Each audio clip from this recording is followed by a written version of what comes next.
President Catherine Connolly has led tributes to the Oscar-winning musician Glen Hansard, who has died following a motorbike accident near Lucan in Dublin early this morning.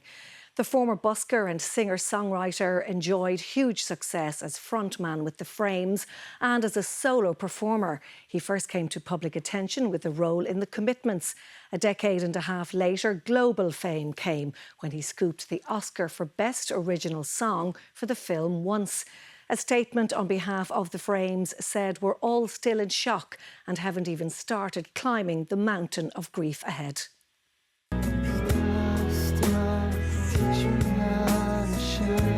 Musician, performer, Dubliner.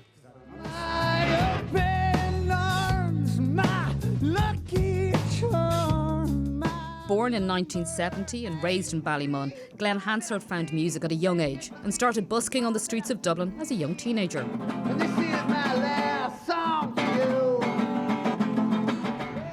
But it was as an actor in Alan Parker and Roddy Doyle's The Commitments where he first came to national attention in 1992. But I mean, I went for the crack to see what it'd be like because I thought it'd be good to be in a film. The casting was so brilliant that it was very easy. It was so easy to act in that film. I can't imagine acting in any other film. He went on to develop his musical career, collaborating across the Irish musical community and building a loyal fan base with his band, The Frames. So lay me down.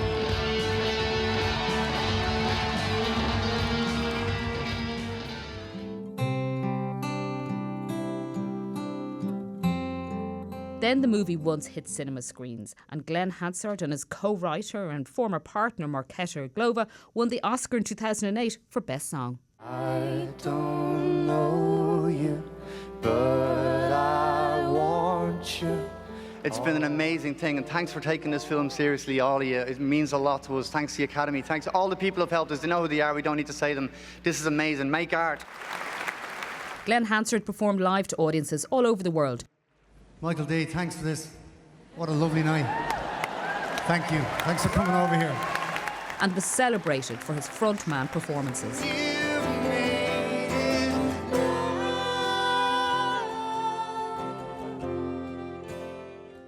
Offstage, he was recognised for his advocacy work too. It's Christmas Eve, babe. With the Christmas Eve busking for Simon a fixture in many calendars. Won't see another one. Glen Hansard is survived by his wife and son, his loving family, and a wide circle of friends and fans across the world. Thank you.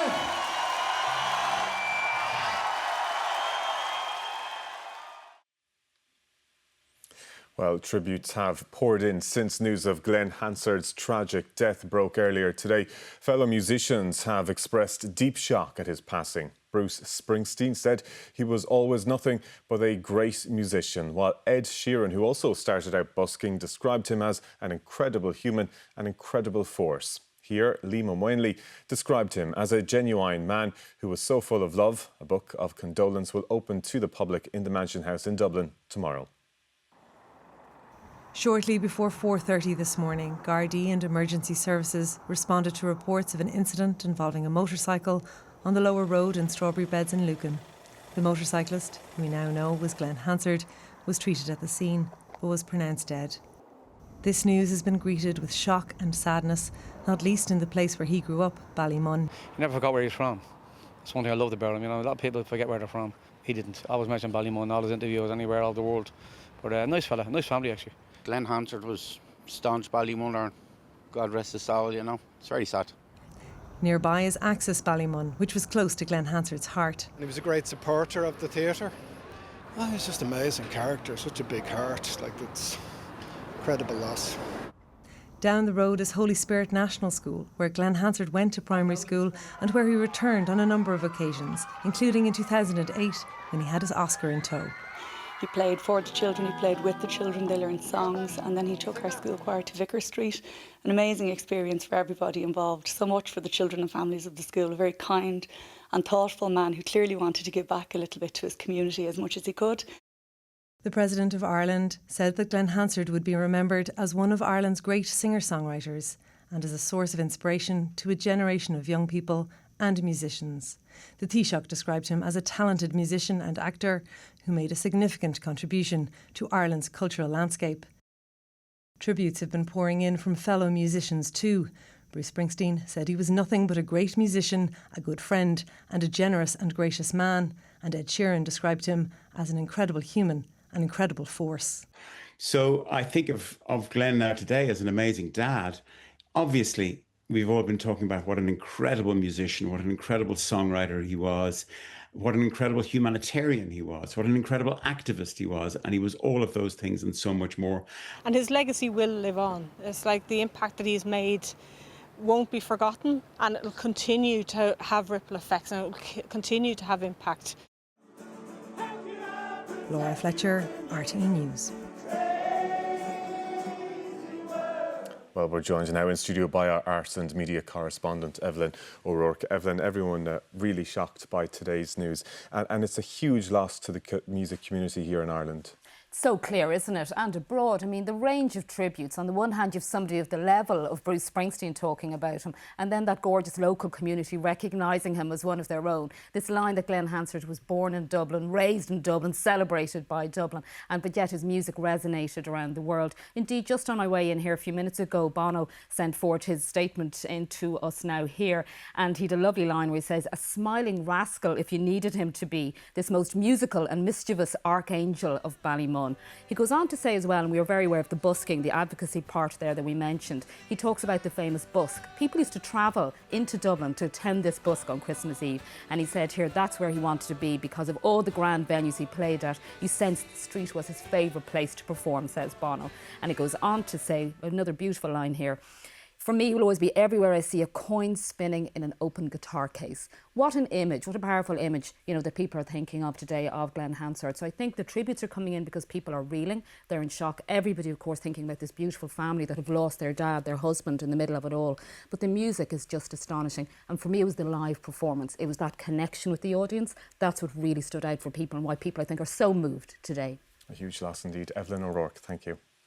Well, staying with our top story, and we're joined now by Colm McInummer, co-founder of The Frames and friend of the late Glen Hansard.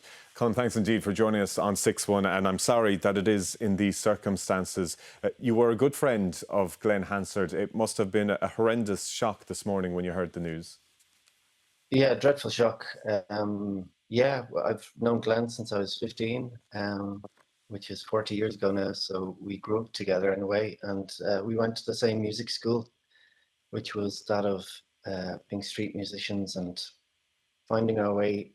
And then the Frame started when we were both 19 or so, and we spent the following 20 odd years touring the world together. So we were brothers from a different mothers.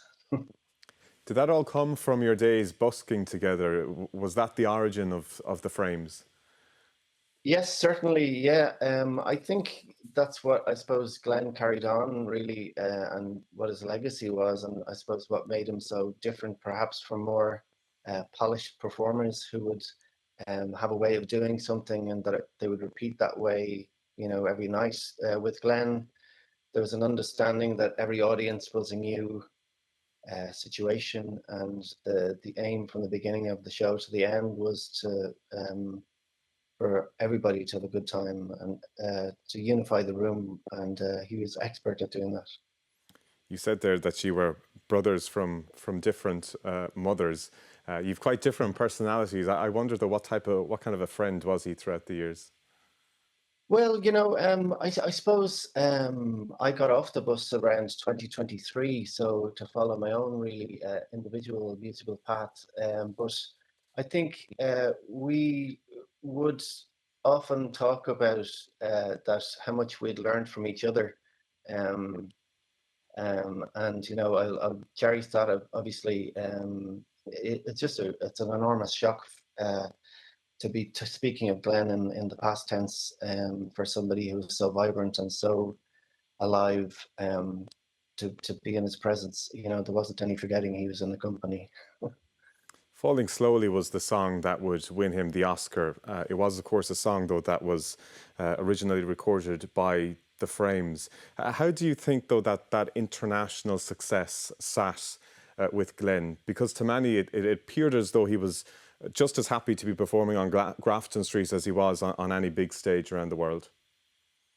Well, I think he enjoyed playing on Grafton Street even more, having played on the stages of Radio City or the Sydney Opera House. I think perhaps for a long time that there would have been some sense of,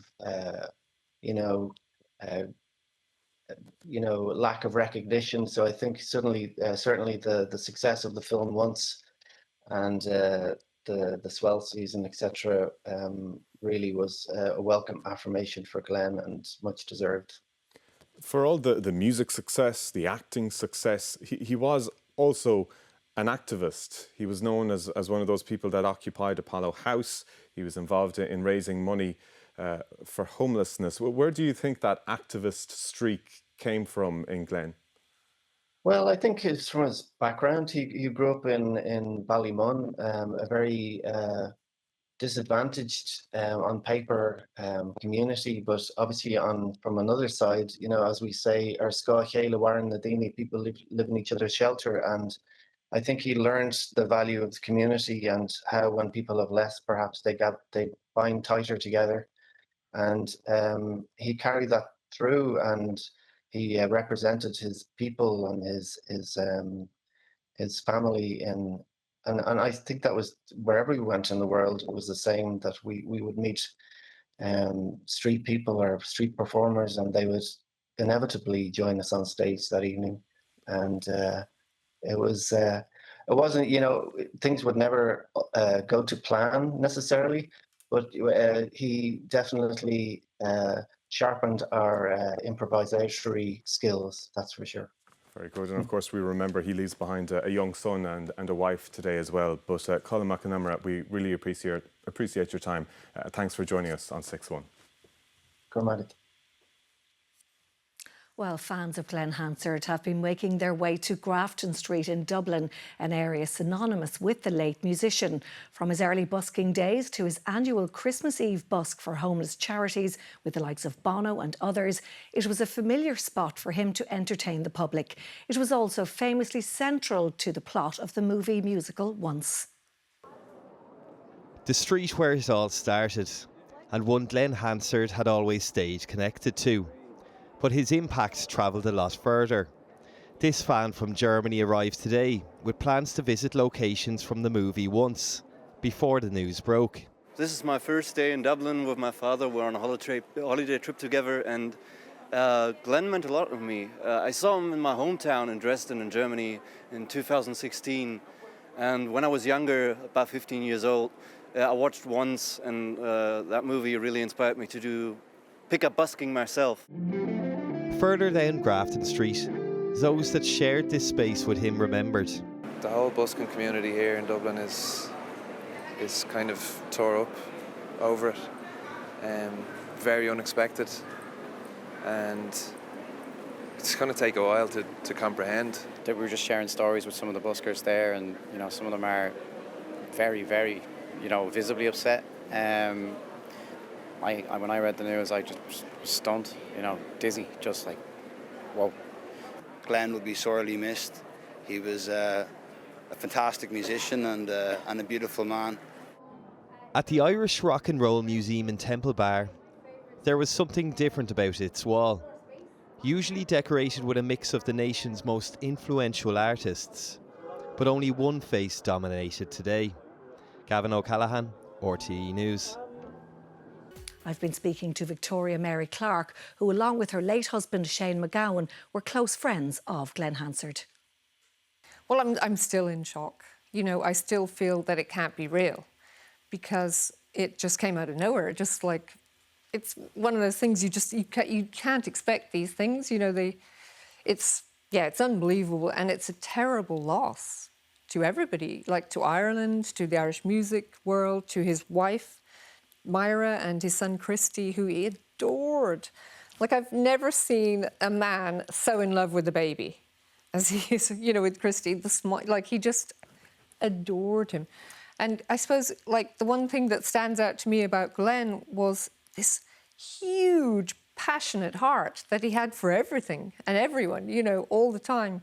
He was so passionate about music. He was so passionate about literature. He was so passionate about his wife, about his child, about the homeless. I mean, that was one of his big things that I think even if they were giving out Nobel Prizes or knighthoods or whatever, they should have given Glen all of them, because he was so good at raising awareness about homelessness and raising money and you know, cajoling everyone in to do the busk every year and making it bigger and bigger. So it was completely jammed this year. You know, Bono was there and everybody was there. It was just amazing. And tell us, how did you first get to know Glen? When did you first come across him? So I first came across him because he was managed by the late Frank Murray, who also managed the Pogues. So Frank introduced us, me and Shane, to him. And that would have been back in the 80s. And then, of course, he was in The Commitments, which was absolutely brilliant. And he then, coincidentally, moved into a house with Marina Guinness, who's a very old friend of mine. And so I would see him quite a lot because I would spend quite a bit of time down there. And he was just always so kind, I think, and enthusiastic. You know, I was looking back at my text messages from Glen, and I'd say every single one of them has an exclamation mark, because it's like, yes, you know, yes to everything. Yes, do that. It's all good, you know, life is good. And when Shane died, if I hadn't had Glen, I think I just would have collapsed, because he took over and he basically organised all the music and made it into a celebration when it could have just been like sandwiches and a cup of tea, you know. But he got all the musicians together and he made it into something incredibly beautiful that people still were talking about afterwards, like, wow, the funeral was good, but that was Glen. You know, and it was truly beautiful, and he performed at the funeral. He did, exactly. And afterwards, I remember not long afterwards, he rang me up and he said, are you coming to this thing in Carnegie Hall? And I said, what are you talking about? And he said, they're doing a tribute to Shane and Sinead in Carnegie Hall, and I'm playing at it. And I said, well, they haven't invited me. So he was like, right, I'm going to make sure they not only invite you, but they're going to fly you over, they're going to put you up in a hotel, you know, and they're going to get you on stage. And so he kind of brought me out of my shell at a time when I was just really down. You know, he actually got me to sing with him a few times. He got me to sing Fairy Tale with him live on stage. So I think he had this talent for finding people who may be a bit shy and bringing them out of themselves. And he would find young musicians who were good and he would put them on stage and he would actually give them the space. Like, he'd step back from the mic and shove this kid up, you know, like there was an amazing kid called Andrew Fletcher who he found.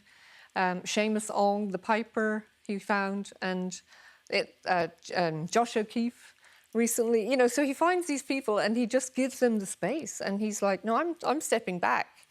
You know, I'm pushing the kids forward. So he was very generous. Like, he didn't have the rock star ego.